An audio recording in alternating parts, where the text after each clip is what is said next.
Okay, so good evening again. So for our very last topic, topic number 9, user-defined functions and methods. So unsa man ning user-defined functions or methods? A function or method in Java is a reusable block of code that performs a specific task. So nga na magamit matag functions, it is to avoid repeating code. So always remember the dry principle, don't repeat yourself. Okay? If sa programming sige kag repeat og code, murag daghan kay unnecessary nga mga lines nga magamit ra unta nga ma-simplify ra unta in one single function. Then functions organize logic into manageable pieces and improve readability and reusability. So makuha na to ani saya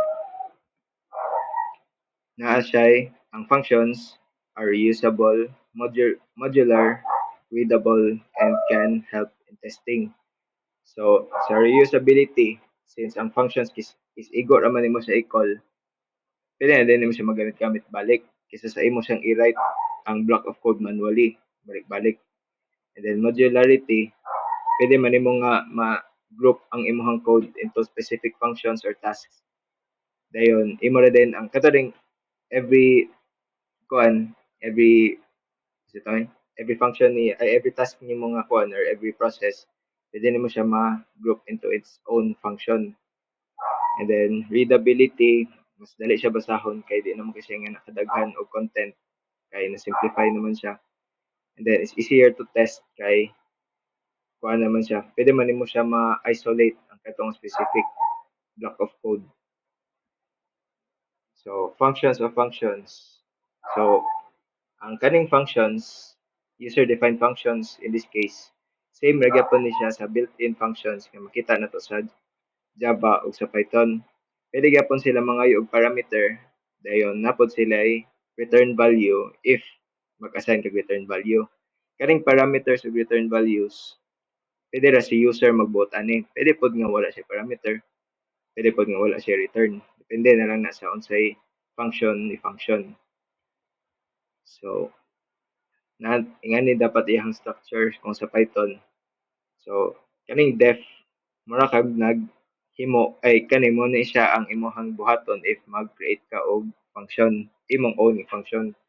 So, ang name sa function na to is intro, then na din siya parenthesis. Sulod na intro then is mag-print siya og hello. Pag abot na to sa ubos, na naka-comment di ang main, then igo ra din ako butang si intro then parenthesis. Ang output na niya is simple lagi siya, hello lagi ang iyang ipagawas. So, simple lang kay siya tanaw sa Python. Pag abot na to sa Java, ingani siya. So, public class, JB example 9. So, naman tayo diri sa nakabutang public static void main o naputay public static void intro. So, makita na to diri, ang difference nila is kaya si public static void main is mo ni siya itong main function. Makabalutang na siya ang main function kay nani si string args then brackets. Human ni ang ginapangita ni Java inig mag-run ka sa iyaha para siya mo point nga mo ni siya ang main function nimo. So within sa main function, i-call nako si intro nga user-defined function. So unsa man ni si intro nga function? Nakabutang sa iya is public. So public pwede siya magamit isig aha. Then nakabutang po siya static void. Kanang void usually mura gyapon na siya sa variable nga case. Kay daghan gyud og kanang sa tawag ani daghan og type same sa variable nga nay data types gyapon ang user defined functions. So ang kani siya nga kuan function kani si intro void siya kay wala man siya i-return or dili siya necessary nga na i-return nga void ang ato ang giset sa iya nga type function. So within sa iya dayon natay system out print ln hello. So same ra gyapon gyud sa Python atong example, one ra iyahang output which is hello. So sa codes na din ta. So ang kani simple ra siya nga example sa Python. So natay tulo ka function, si def multiply ug si def divide. si multiply ug si divide. So sa kani nga case, si multiply nag-take siya og duha ka parameters or arguments which is A ug B. Same sad sa kang divide. Nag-take siya pa siya A ug B, duha ka arguments. So sa multiply nga case, ang iyahang i-return nga value is A multiplied by B. So kung unsa magaling value ni A ug ni B, i-multiply siya, mo iyang i-return na pod nga value ani nga function. Same gyapon kang divide pero instead iyang i-divide si A kang B. So nata sa tong main function. So sa Python dili na nimo necessarily nga i-define nimo ang main function nimo. Pero since sensitive man sa indention ang Python, dapat dili siya naka-indent. Ang main function nimo wala naka-indent unless nga naa siya sa sulod sa mga mga code blocks. So dili nangayo siya og first nga number, input number 1. So ang unsay input ni user dynamic casting nato siya into float. Mo na din ang value ni num1. Same gyapon ka num2. So nga siya num1, nga siya num2. Dayon next dayon niya is magkuhan din siya choice. So ang naka-prompt niya ang sa prompt niya nakabutang kay press 1 to multiply, then press 2 to divide, then choice dayon. So sa kani nga nagamit ang match case aron i-execute niya depende sa unsa input ni user, if 1 ba or 2, multiply ba or divide. So sa 1,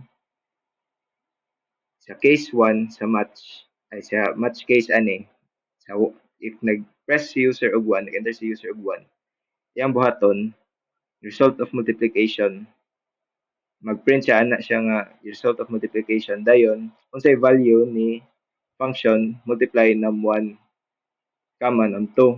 Kani siya multiply num1 num2, ma-simplify ra na siya sa kung unsay value niya diretso. So since si num1, let's say si num1 is 2, then si num2 is 3. So if imong tan-awon si multiply nga function a ug b, si num1 ug si num2 nahimo ra na siya a ug b pag call nimo sa iya ha.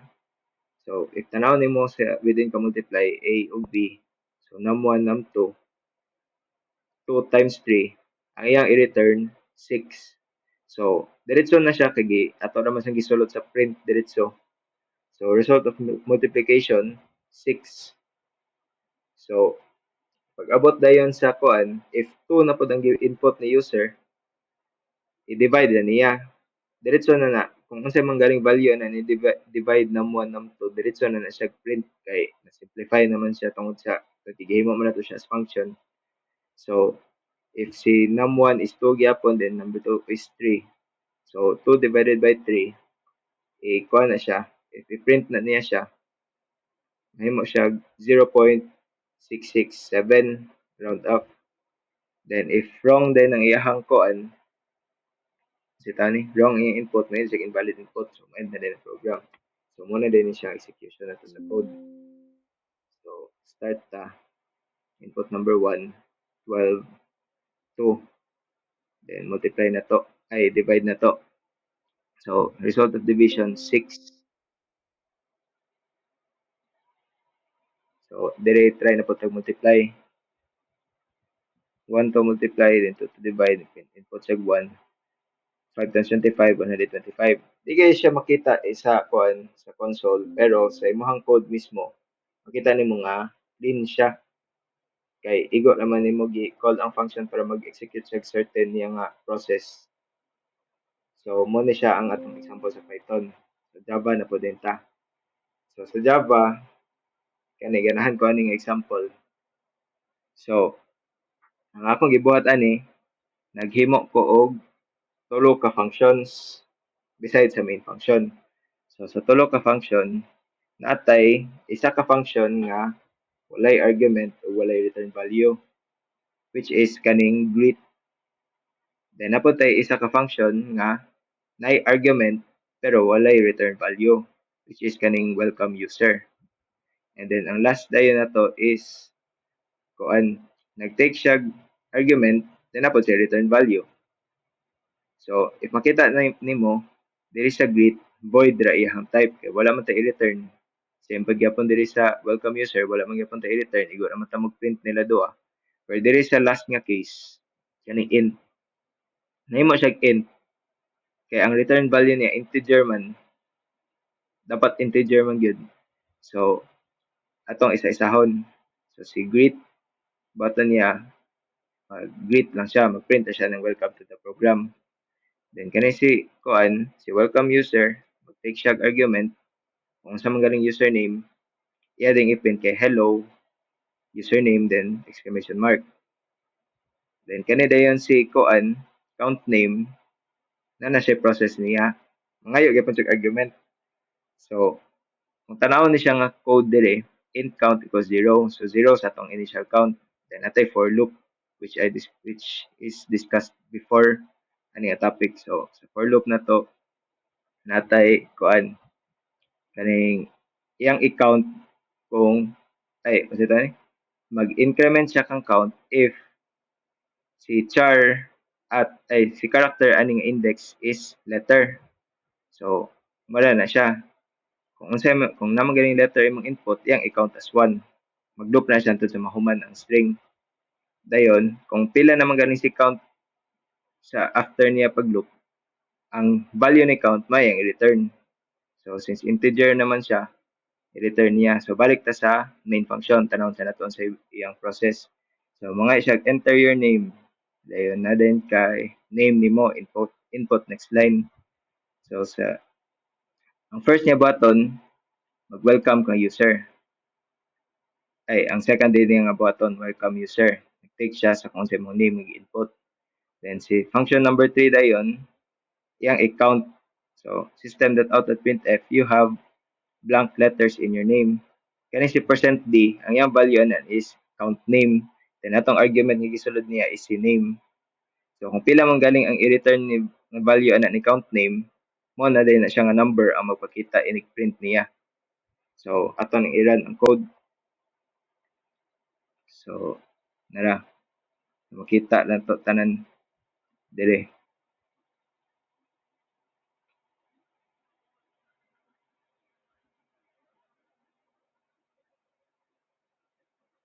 So run. So enter kog name nako. Ani Leo Pert dayon. Butangan na tog 123 Angelo 456 Commodore 123 na pod. So naman siya kung ano numbers. So iyang gigit kung unsa akong gi-input.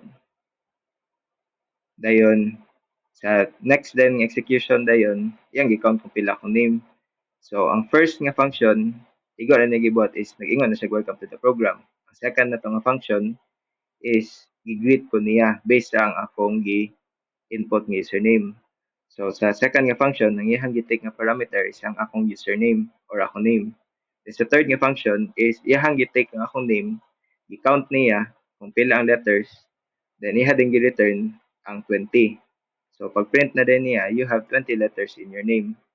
So sa kaning Java nga example natay function nga naay parameter walay return value.